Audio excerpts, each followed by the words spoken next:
24 թիվին շարունակում է աշխատանքը, տաղավարում այսօր իմ հյուրն է Դեմոկրատական այլընտրանք կուսակցության նախագահ քաղաքագետ Սուրեն Սուրենյանցը։ Բարև ձեզ, պարոն Սուրենյան։ Շնորհակալ եմ մեզ կալվելու համար։ Խոսենք վերջին շրջանում Նիկոլ Փաշինյանի ակտիվ շրջագայություններից, տարբեր երկրներ նախագահների հետ հանդիպումներ, 2 օր առաջ Տաջիկստան էր գնացել, դրանից առաջ Բրյուսել, Կոպենհագեն, ինչ պայմանավորվածություններ է ի վերջո ձեռք բերում, որքանով են դրանք արդյունավետ Հայաստանի Հանրապետության համար։ Արտաքին քաղաքականության արդյունքը չափվում է մի քանի գործոններով, օրինակ դաշնակիցների թիվը ավելանում է, թե ոչ, անվտանգային մակարդակը երկրի ավելանում է, թե ոչ, այս առումով ակտիվիզմը, որ դրսևորվում է Նիկոլ Փաշինյանի կողմից, առանձնապես մեծ արդյունքներ չի տալիս։ Իհարկե ես մյուս ծայրահեղության մեջ ընկնել չեմ ուզում եւ չեմ ուզում ընդհանրապես արտաքին քաղաքական ակտիվությունը քննադատել, բայց մյուս կողմից դա ավելի շատ ակտիվիզմի է նման, երբ որ բոլոր ուղղություններով ակտիվ շարժումներ ենք տեսնում, բայց էական արդյունքներ չենք տեսնում։ Օրինակ, եթե Ադրբեջանին հաջողվում է տարբեր միջազգային կառույցների միջոցով, երկկողմ շփումների միջոցով լեգիտիմացնել իր օրակարգը, նույնը չենք կարող ասել Հայաստանի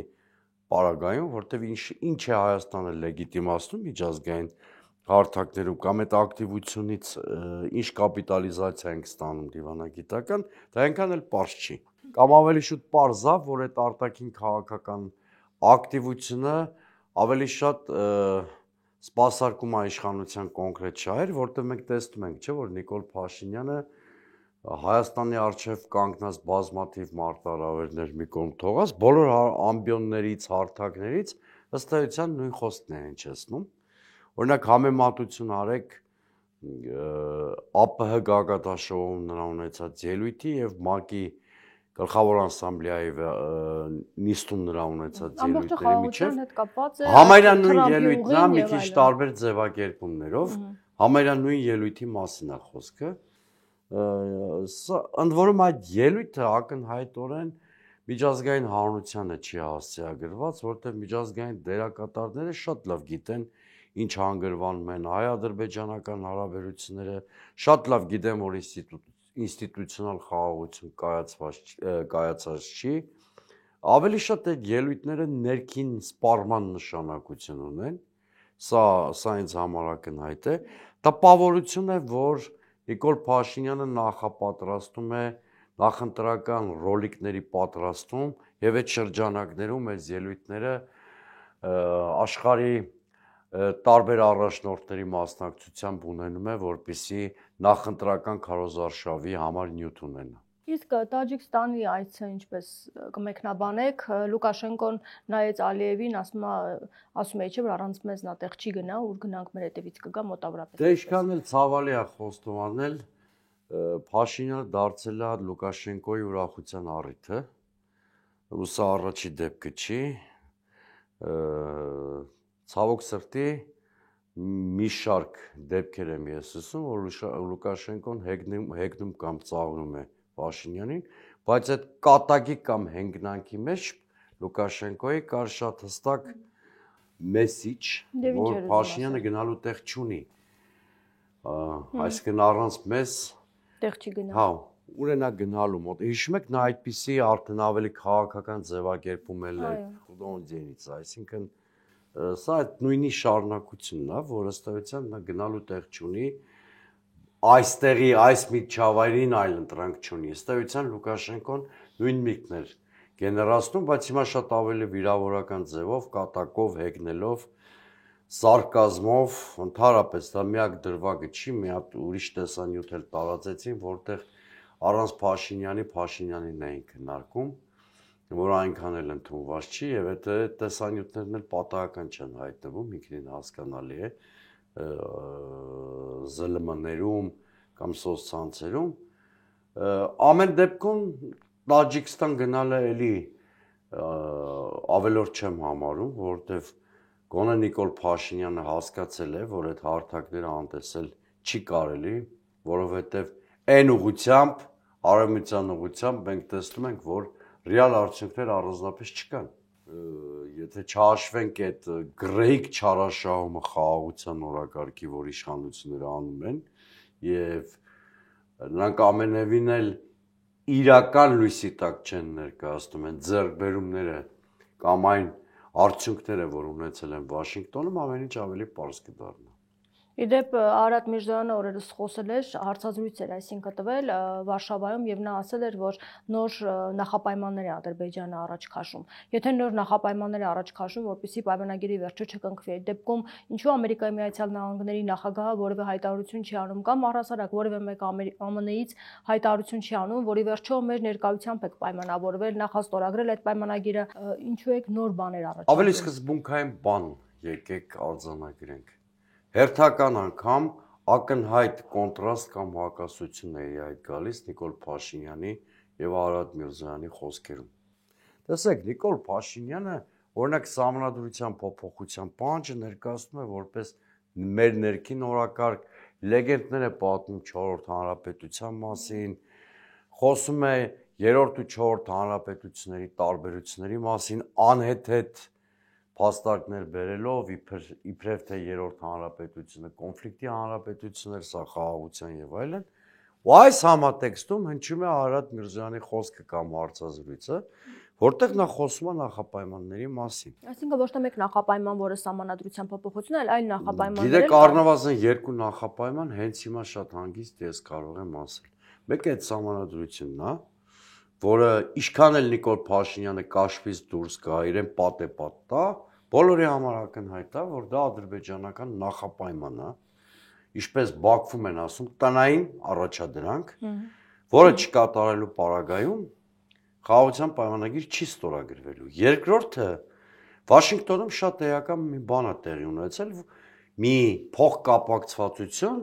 որը իշխանությունը ջայլամի համառությամբ բանը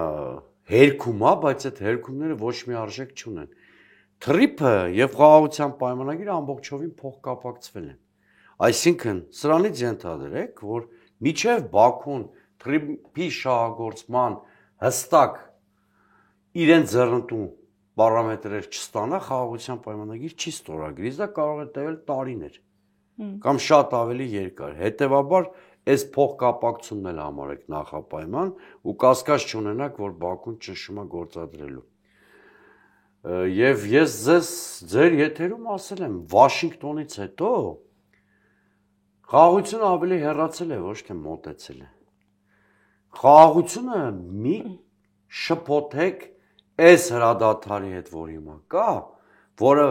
Նիկոլ Փաշինյանի տրված պաուզա է, որպեսզի նա առանց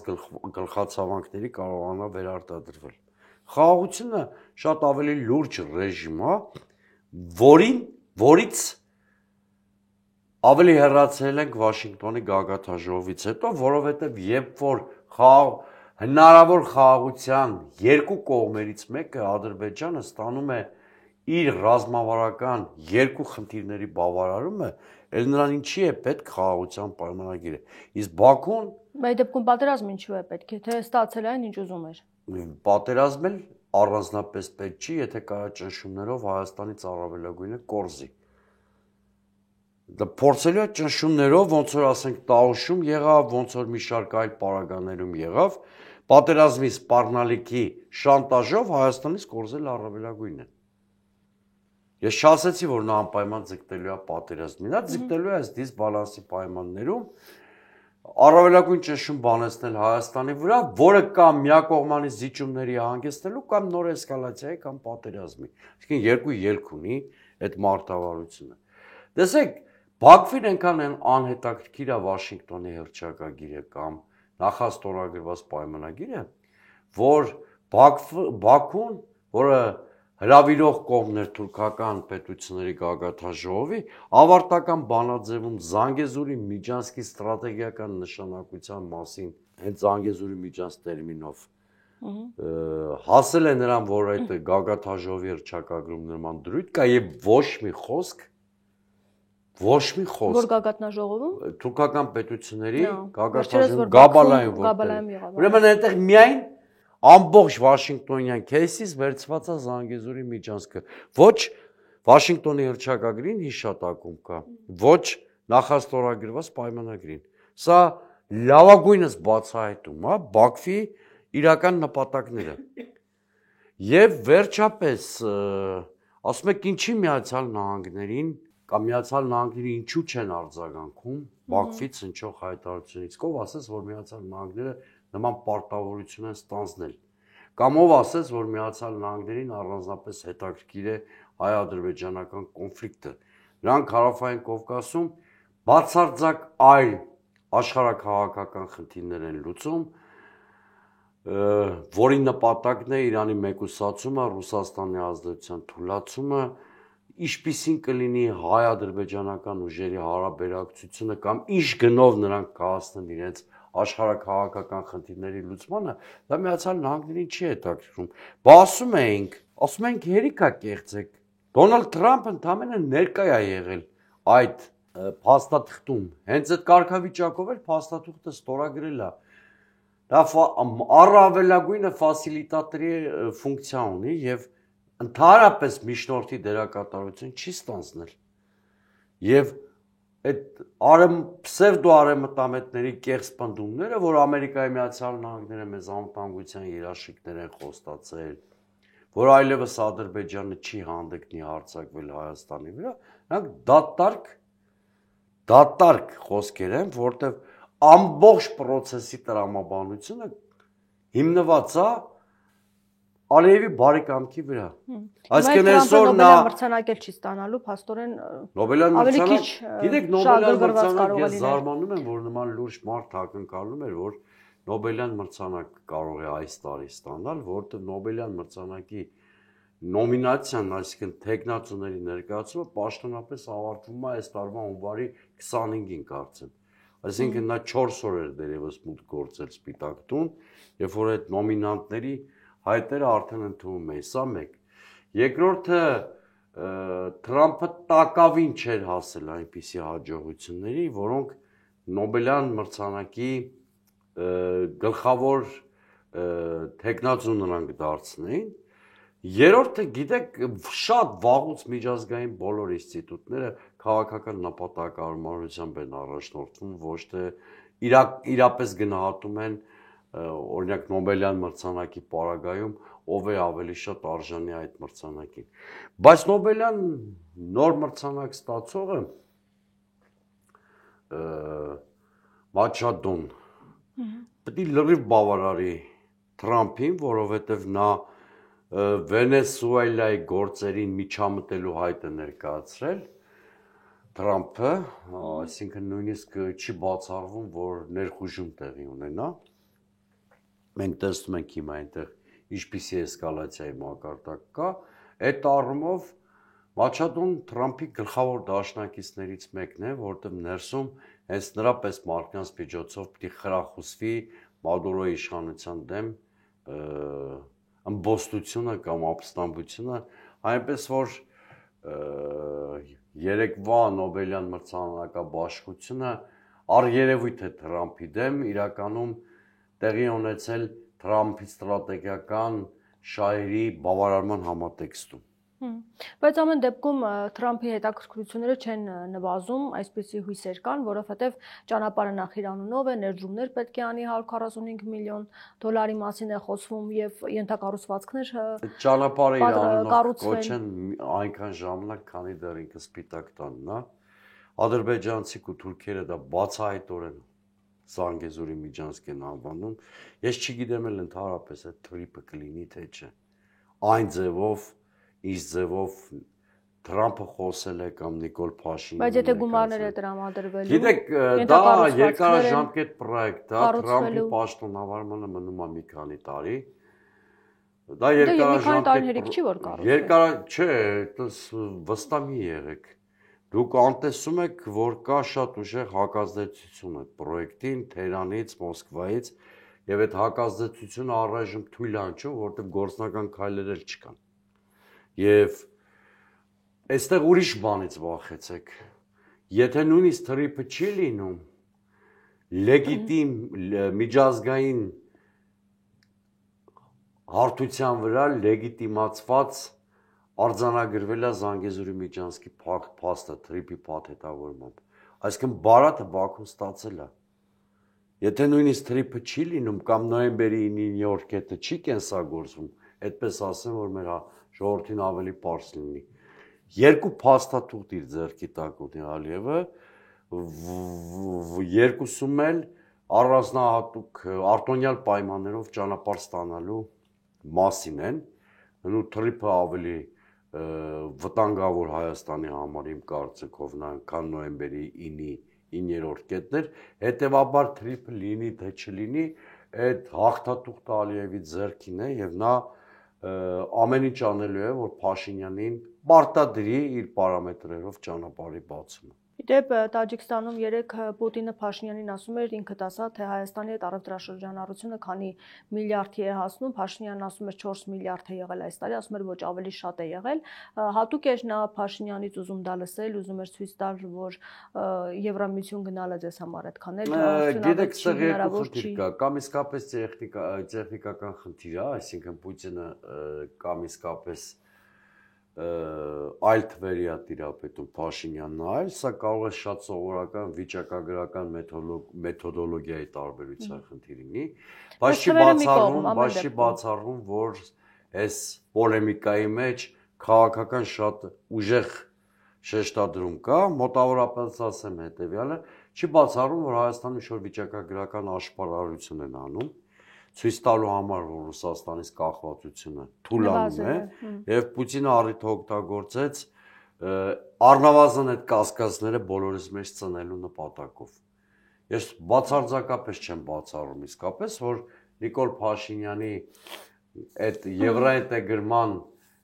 կեղծ օրակարգի համատեքստում անգամ վիճակագրական զեղծարարություն է արվում, որտեղ մենք տարբեր ոլորտներում տեսնում ենք, չէ՞ այդ։ Հիմա այստեղ էլ հա թղթով գուցե ամեն ինչ նորմալ է, բայց գուցե մի օր պարզվի, որ այստեղ իրենց արտաքին քաղաքական կուրսը պաշտպանելու նպատակով ինչ-որ կեղծարարություններ են դիմել, բայց եթե ճիշտ են ասում, ամեն դեպքում փաստորեն նվազել է, եթե ներկայացված այն որովհետև վերարտահանման ծավալը պակասել է, դրա հետևանքով է նվազել։ Եթե նվազել է այդ վերարտահանման կապված ուկրաինական պատերազմի հետ, վերարտահանման մասնաբաժինը շատ մեծ էր առևտրաշրջանառության մեջ, հայ-ռուսական, հիմա գուցե դա է նվազել։ Այսինքն ամեն դեպքում որթիվն էլ ճիշտ լինի, մեր տնտեսության չափազանց մեծ կախվածությունը ռուսական շուկայից չի փոքրացել։ Հիմա միտումնավոր շեշտադրեց դա, Պուտինը ինչ էր ուզում ասել։ Ես չեմ կարող ասել դա միտումնավոր է արել, թե կրկնում եմ տարբեր մոտեցումների հարցը, այնուամենայնիվ տպավորությունը ակնհայտ է, որ Հայաստանի տնտեսությունը խիստ կախվածություն ունի Ռուսաստանից։ Պուտինի մեսիջի իմաստը դա էր, անկախ այն մոտիվից, ինչը դրդեց նրան ընդհատել Փաշինյանին եւ այդ ռեպլիկա անել։ Խոսենք ներքաղաքական հարցերից, ընդդիմադիր դաշտի դասավորումներից, նոր ուժերի հայտ գալուց կամ այդ մասին խոսելուց, դուք ինչ պատկեր եք ընդհանուր տեսնում։ Ես ձեր եթերում էլի եմ ասել, առաջիկա ընտրություններում 3-ից 5 ազդեցիկ ընդդիմադիր բլոկի մասնակցություն եմ ենթադրում եւ հիմա ինչպես տեսնում եք տարբեր հարթակներում ակտիվ պրոցեսներ են գնում, այսինքն բյուրեղացման փուլը, երբ որ քաղաքական ուժերից ոմանք կոնսոլիդացիա են գնում, հին դաշինքներ են փլուզվում, նորեր են ստեղծվում եւ այլն, ռեալ շանս կա, որ մի քանի լուրջ ընդդիմադիր բլոկ ձևավորվի եւ շատ ավելի մրցակցային ընտրությունների ականատես կլինենք։ Մենք էլ կողմնորոշման փուլում ենք, ըստ էության արդեն կողմնորոշվել ենք, ես Հուսահատության անունից դեմոկրատական այլընտրանքի հայտարարություն եմ արել Գագիկ Ծառուկյանի նախաձեռնած առաջարկ Հայաստանին ծրագրի շուրջ համախմբվելու, սա մեզ ամենաշատ դուր եկած ծրագիրն է, որտեղ ինքը ըստ էության շեշտը դնում է երկրի ներսում բաժանարար գծերի վերացման վրա, շեշտը դնում է երկրում տոքսիկ միջավայրը վերացնելու վրա, շեշտը դնում է խաղաղության այս մոդելի մերժման վրա, որը միակողմանի նվաստացուցիչ զիջումներ է ենթադրում եւ ամենակարևորը խնդիր է դրվում ստեղծել քաղաքական նոր բևեռ, ոչ թե մարդկանց քաղաքական ցանկությունները բավարարելու ճանապարհով, այլ ծրագրային ընդհանրության հասնելու միջոցով։ Այսինքն սա ապագային միտված մերիտոկրատիկ հիմքով ձևավորվող քաղաքական թիմ է լինելու, ես լիահույս եմ, մյուսների մոտ էլ ես տեսնում եմ ակտիվ պրոցեսներ, եթե մի 3-4 շատ ազդեցիկ ընդդիմադիր բլոկներ ձևավորվեն, թե իշխանության գործերն են բարդ լինելու, թե ընտրությունների մրցակցային բաղադրիչը շատ ուժեղ է լինելու, բայց այստեղ ես Բայց կարծես թե 3-4-ը կան արդեն իսկ նշмарվում է։ Դե հա, ես ասում եմ, դա դրական եմ գնահատում, բայց այստեղ մի շատ կարևոր խնդիր կա։ Եթե մենք իրապես ձգտում ենք մրցակցային ընտրությունների, պիտի նկատի ունենանք, որ դրա անցկացման ճանապարհին մի շատ կարևոր խոչընդոտ է առաջացել։ Դա քաղբանտարկյալների առկայությունն է։ Մենք, այսինքն Նիկոլ Փաշինյանը պահում է պատանտներ։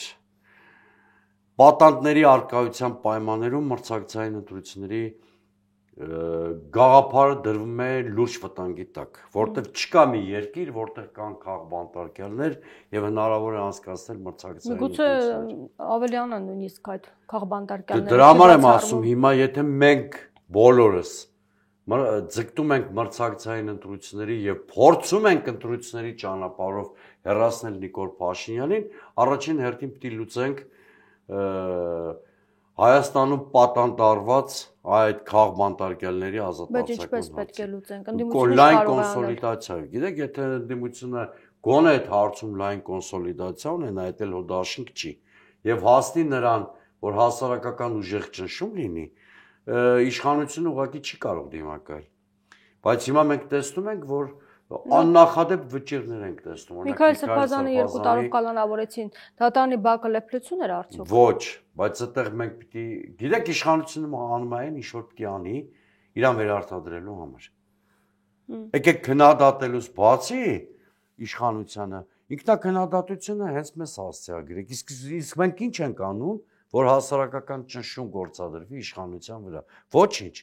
Բացի հայտարարություններից, բացի զորակցող բաներից, բայց աննախադեպ բանը չէ տեղի ունեցել։ Քաղաքական այլակարծությունը պաշտոնապես համարվել է քրեական հանցագործություն։ Համեմատություն բերեմ, ճակերտավոր կամ ոչ ճակերտավոր, ոնց կուզեք, Նիկոլ Փաշինյանը բռնապետական է համարում Ռոբերտ Քոչարյանի իշխանությունը։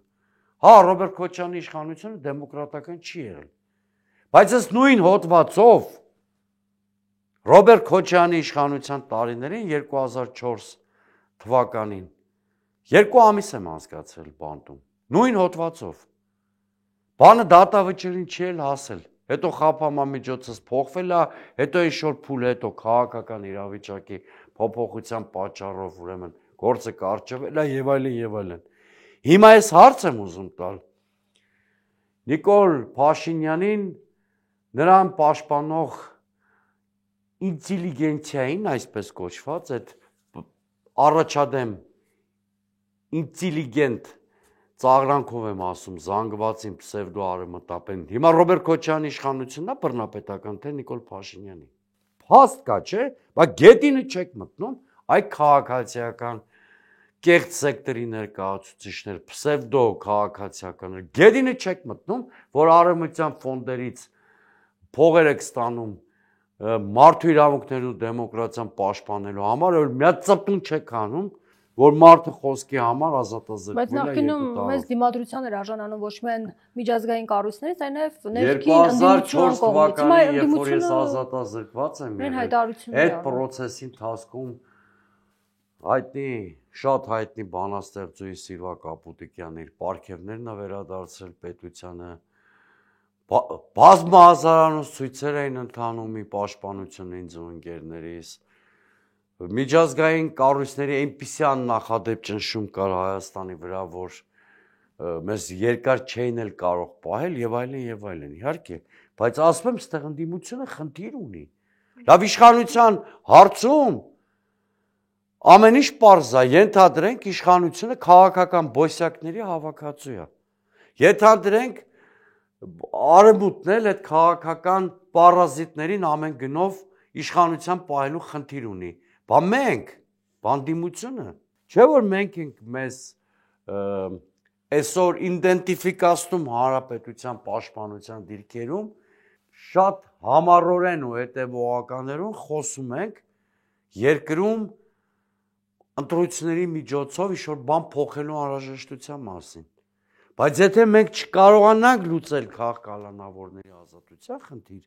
այդ հարցը շատ բարդանալու է։ Դա չհամարեք միայն հումանիստական խնդիր, քաղաքաբանտարկյալների խնդիրը։ Հիմա ցանկացած մարդ, որը պիտի գան դիմադիր ինչ-որ գրասենյակ,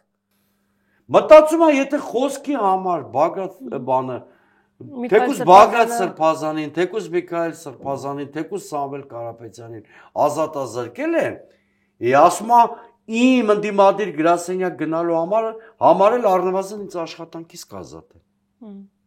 Դուք, այսինքն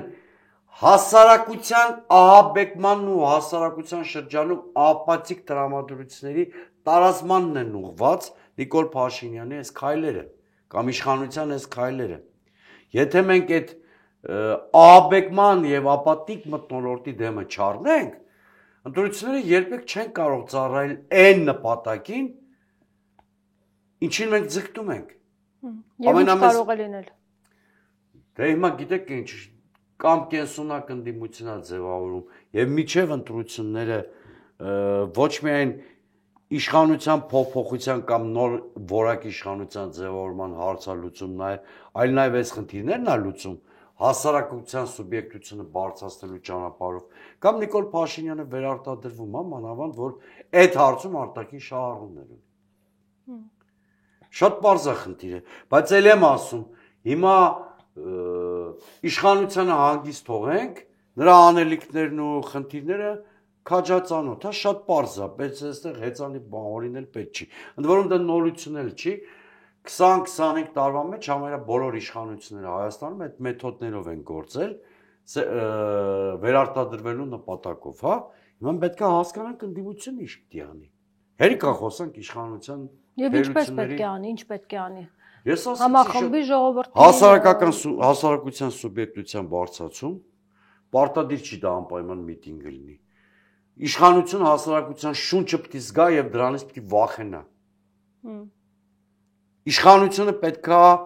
ինքը վախերի մեջ ապրի, որովհետեւ ամեն րոպե իրանց հետևից կարող է հասարակությունը գնալ։ Այսպիսի մթնոլորտ է պետք ծրագիր։ Դրա համար այսինքն փողոցային նաեւ պայքարներ պետք լինեն։ Նաեւ այլընտրանքային ծրագիր 2 եւ 3 խմբակցության արատավոր մոդելի վերացման ուղղված քաղաքական գործունեություն։ Այս 3 բաները պետքա հատկապես նոր բևեռներ ընդդիմադիր, որ հիմա ձևավորվում են անեն։ Այսինքն 3 խմբակցությունների։ Հիմա 3 խմբակցության ստատուս քվո չի խորհրդային։ Այո, եւ ինչպես պետք է փոխվի դա։ Տեսեք, ինքը շատ կոնֆրոնտացիոն, սև սպիտակի կամ ներկա նախկինի համադրությամբ ստեղծված խճանկար է, շատ անկեղծ լինենք, դուք ինձանից լավ գիտեք, որ այս խորհրդանն ու այս ստատուս քվոն ոչ թե ծրագրերի շուրջ են ձևավորվել, այլ անտիռեյտինգի տրամաբանությամբ, այսինքն ում անտիռեյտինգը բարձր է եղել, նա պարտվել է, ոչ թե ռեյտինգը։ Եվ հակառակը ում անտիռեյտինգը այդ պահին ավելի ցածր է եղել, նա կարողացել է վերարտադրվել, այսինքն Բոբո Սարգելով Ռոբերտ Քոչյանին եւ Սերժ Սարգսյանին Նիկոլը վերարտադրել է իր իշխանությունը 21 թվին, այս 3 խմբակցության ստատուս քվոն փակուղի է, պատահական չի, որ հենց այս պարլամենտի պաշտոնավարման շրջանում մենք կորցրեցինք Արցախը եւ ուրացման մոդելը դարձավ պաշտոնական կրոն Հայաստանում։ Մենք ունենք շատ ոչ մրցունակ ընդդիմություն այսօր խորհրդանում, երբ որ ես ասում եմ պիտի ստատուս քվոն փոխվի, այլ դա է նկատի ունեմ։ Բայց ինչ ընդդիմություն լինի, իշխանությունը կգտնի մի բան, որ դրանով օրինակ կկարողանա մարդկանց համոզել։ Օրինակ հիմա Սամվել Կարապետյանի հետ կապված ռուսական հետքն է տեսնում եւ համոզում է, որ այնա Ռուսաստանը գալիս է իշխանափոխություն անի։ Գիտեք, դու այնպիսի կենսունակ ձևաչափ կարողանաս ստեղծել, որ իշխանության այդ հեքիաթներն ու լոլոները պակաս արդյունավետ լինեն։ Եթե դու արդյունավետ ֆորմատ չստեղծեցիր, ինքը ամեն ինչը կարող խաղարկի, խաղաղություն, չեղած խաղաղությունը կարող ծախի ժողովրդի վրա, կարող վախեցնի ռուսական ռևանշիզմով, որ էլի լրիվ կեղծ օրակարգ է։ Վերջապես կարող է էլի խաղարկել նախկին նախագահների նկատմամբ հասարակական ֆոբիաները։ Իսկ այս ամեն ինչն էլ ինքը կարող է անել, եթե կենսունակ ընդդիմություն չկա։ Կենսունակ ընդդիմության ձևավորման պարագայում իշխանության այս արգումենտները ջախջախվելու են, որտեվ տեսեք, օրինակ Թրիփի վերաբերյալ ես այլընտրանք եմ ներկայացրել, Թրիփի ու Բրիքսի շահերի համադրման մասին եմ խոսել, դրա մասին նաև Լևոն Զուրաբյանն է խոսել։ Մի քանի օր առաջ Ռոբերտ Քոչարյանն իր այլընտրանքային մոտեցումն նա ասում էր ավելի երկար պետք է լինի այդ ճանապարհը գնահատի բոլոր առաջարկների տրամաբանությունը իմ կամ Ռոբերտ Քոչարյանի կամ մյուսի հանգում են դրան, որ միջազգային տրամաբանություն չլինի։ Այդ երկարացնելը դա է նշանակում, կամ երբ որ ասում եմ ես Թրիփի ու Բրիքսի շահերի համադրում տեղի ունենա, էլի դա է նշանակում։ Հիմա բայց ամեն ինչ հանգելու է նրան, մենք կենսունակ ընդդիմադիր ֆորմատներ կարող ենք ստեղծել, որոնք տարբեր հանգամանքների բերումով կաշկանդված չեն իշխանության հետ պայքարում, թե չեն կարող ստեղծել։ Սա է խնդիրը։ Փաշինյանը ազգային ժողովում կառավարության հետ հարցու պատասխանի ժամանակ ասաց, որ հնարավոր է լինեն կուսակցություններ, որոնք նույնիսկ ընտրություններին չկարողանան մասնակցել։ Հիմա կարող է այսպեսի գործընթացներ հաջորդել։ Մոլդովայի սցենարով վախեցնում է։ Մոլդովայում ի՞նչ եղավ։ Ամենախայտարակ ընտրություններ են եղել, դա էլեկտորալ ավտորիտարիզմ է, Եվրոպայի բարձր ծափահարությունների ներքո։ Դա բացարձակապես ժողովրդավարության հետ կապ չունի, ավտորիտարիզմի, եվրոավտորիտարիզմ կուզեք անունը դրեք։ Այնտեղ ինչ էին անում։ Կամայական վերցրեցին երկու կուսակցության, օրինակ ընտրություններից 2 օր առաջ դուրս դրեցին քվեաթերթիկներից, պատճառաբանելով, որ իրենց ֆինանսավորման հետ կապված խնդիրներ կա ռուսական հետ եւ այլն։ Կամայականորեն արգելեցին exit poll-ը, exit poll-ը ինչ է, դուք շատ լավ գիտեք, դա վերահսկողության ձև է, որպեսզի ԿՀ-ն չկարողանա դիմի մանիպուլյացիաների, նաև հանրային տրամադրությունների, այսինքն ձայների այլընտրանքային հաշվարկի պես մի բան է, ընտրության օրը exit poll-ը, կամ թույլ չէին տալիս ԱՊՀ եւ Ռուսաստանի դիտորդների մուտքը Մոլդովա։ Մեր դնեստնում խոչընդոտներ ստեղծեցին, որտեղ գիտեին այնտեղ ժողովրդի մեծ մասը պրոարևմտամետ իշխանությանը չի ընտրելու եւ այլն եւ այլն։ Այսինքն սա էլեկտորալ ավտորիտարիզմի ձև է, Նիկոլ Փաշինյանը եթե չհանդիպի դիմադրության, Հայաստանում մենք նույնը տեսնելու ենք, օրինակ չի գրանցելու մեկին, ասի Ռուսաստանի փողերով անտրարշավանում։ Օրինակ մեկի մոտ ես իմիջակնելու օրինակ բանը ոնց որ Վարդան Ղուկասյանի դեպքում անում մի հատ հայտարարություն վկայաբերի կասի իր հայտարարությունները ինքնիշխանության դեմ է։ Եկեք ֆիքսենք, հա, արևմուտքի գլոբալիստական ուժերի հովանավորությամբ եւ Ալիևի քաջալերանքով Նիկոլ Փաշինյանը փորձում է Հայաստանում փնթի ավտորիտար ռեժիմ ձևավորել եւ այդ ճանապարհին նա չի զլանալու Մոլդովայի Եվ ինչպես պետք է հակազդել։ Ուղիղ չանելային ինչ-որ անում էր մոլդովական ընդդիմությունը։ Ինչ էին անում նրանք։ Մոլդովական ընդդիմությունը այսպես կոչված զանգով ընդդիմությանն էր վերածվել, հույսը դրել էր Ռուսաստանի աջակցության վրա։ Իհարկե մոլդովական հասարակությունը պառակտված է, նրանք բավականին մեծ հնարան ունեն, բայց այդ զանգով ընդդիմության կոմպլեքսը մենք պետքա ջարդենք։ Քաղաքական ուժեր կան, որոնք սպասում են Մոսկվայի զանգի, քաղաքական ուժեր կան, որ սպասում են արևմուտքի զանգի։ Եկեք մեկընդմիշտ ֆիքսենք։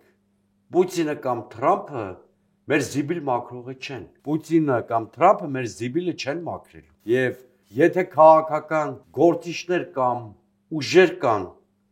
որոնք Թրամփի եւ Պուտինի մեջ ոչ թե գործընկեր են տեսնում, այլ աղբ հավաքող, նրանք չարաչար իրենց առաքելությունը ծախողելու են։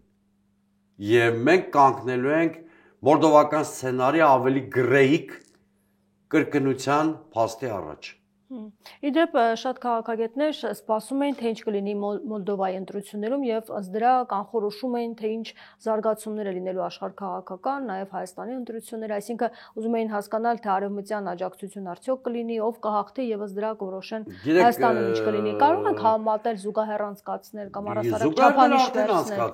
չափանիշ վերցնել։ Զուգահեռներ արդեն անցկացրեցի, բայց ուրիշ երկու օրինակ էլ կարող ենք էլի բերել։ Այդ մի երկրի վրա զուգահեռ անցկացնելը քիչ օրինակ Վրաստանում էլ գլոբալիստական արևմուտքը պարտվեց հենց անցած շաբաթային թիմ ընտրությունները փորձեցին Մայդան խաղարկել հերթական անգամ եւ պարտվեցին։ Դրան զուգահեռ նույն օրը Չեխիայում էլի եվրոսկեպտիկները Բաբիշի գլխավորությամբ հաղթեցին, այսինքն գիտեք ինչ կա, հիմա իրար հակասող տենդենսներ կան մեր հարևանությամբ։ Նայած քաղաքական դերակատարները ինչ որակի կլինեն,